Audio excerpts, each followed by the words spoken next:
Good morning, or afternoon, or evening, depending upon where you are. This is Links. I've gotten this question quite a few times this week, and it's one I get all the time. How do you figure out how do you figure out if it's a person or a situation when you're doing a reading? How do you figure out if it's a person or a situation? Is a court card always a person, or is it sometimes a situation? Is another kind of card a situation? Or I don't have a tarot deck here. Same thing with tarot. Yeah, I do. No, I don't. I like it. All right. Anyway, it doesn't matter. How do you know if it's a person or situation? How do you discern if there's multiple meanings for a card? How do you know? Well, that's where the psychic piece comes in. That's why we call this that's where the extrasensory perception comes in. You are dealing with something beyond your five senses. It's still a sense, but it's something beyond your five senses. So you have to be able to look at a situation and realize that, okay, well, I'm dealing with a family situation here, but I'm also dealing with a larger group outside of that family. Okay, so this might be a relationship, but it also might be a passionate partnership, and I might read both layers. They might be both going on in someone's life. That's where the psychic piece has to come in.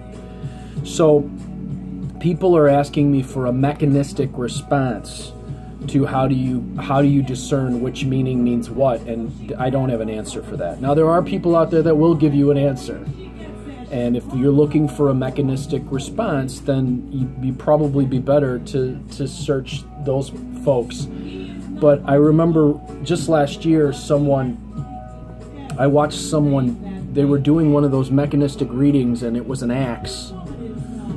An axe came up, and they said, well, because the axe is facing this way, and it's near this, it means that this is going to happen. And in actuality, I watched the situation played out, and there was an actual axe involved. It had nothing to do with the situation as they had read it mechanistically.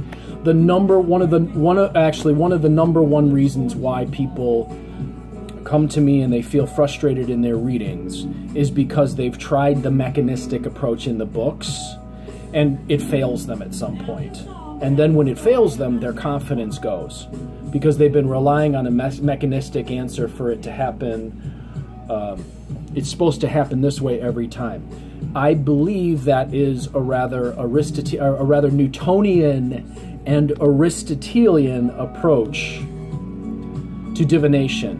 Newton said that basically that we were living in, there was this machine, and it was set into works as a mechanism.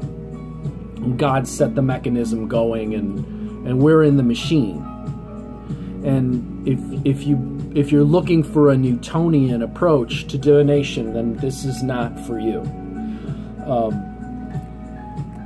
And believe me, I am in no way pretending to be any kind of expert on quantum physics, but when you start to look into quantum physics, it kind of throws that Newtonian approach out the mechanistic approach out the window.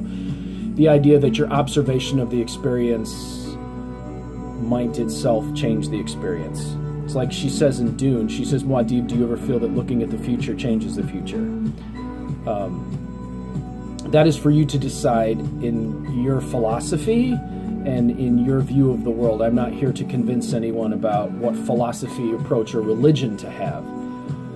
I am going to say, however, though, if you find yourself taking a mechanistic approach, going, well, when this card is next to this, and this one's before it, and this one's after it, then it means this, you may find yourself at some point limited by that. And when that happens, I encourage you to look for a bigger view of how you approach it. And if you can do that, you can probably make a transition to a much grander level of doing readings. So that's my answer to that question. The tuning into the extrasensory perception piece, or the intuitive piece, the psychic piece, is how you figure out, well, does this mean an enemy, or does it mean a partnership, or is this a person, or is this a situation?